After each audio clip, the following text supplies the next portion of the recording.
మధ్యవర్తిత్వం అంటే ఇద్దరి మధ్య జరిగే మాటలు. అందులో ఒకళ్ళు ఇద్దరు డిమాండ్లు విని ఇదిగో ఇది నాకు న్యాయంగా ఉందయ్యా, నా ఒక మధ్యవర్తిగా నేను చెప్తున్నాను, దీంట్లో నువ్వు తగ్గు, దీంట్లో నువ్వు తగ్గు అని చెప్పడం.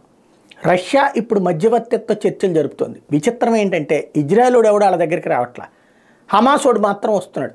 హమాసోడిని పదే పదే పిలిచి మధ్యవర్తిత్వం చేస్తున్నాం, ఈ సమస్యకు పరిష్కారం అంటుంది. ఎలా సాధ్యం?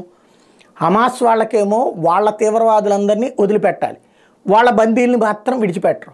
అదే ఇజ్రాయెల్కేమో వాళ్ళ దగ్గర ఉన్నటువంటి ఖైదీలు ఎవరైతే హమాస్ తీవ్రవాదులు ఉన్నారో వాళ్ళని విడిచిపెట్టడం, బందీలు మాత్రం విడిచిపెట్టాలంటుంది. అందుకే యుద్ధం చేస్తున్నాం అంటుంది.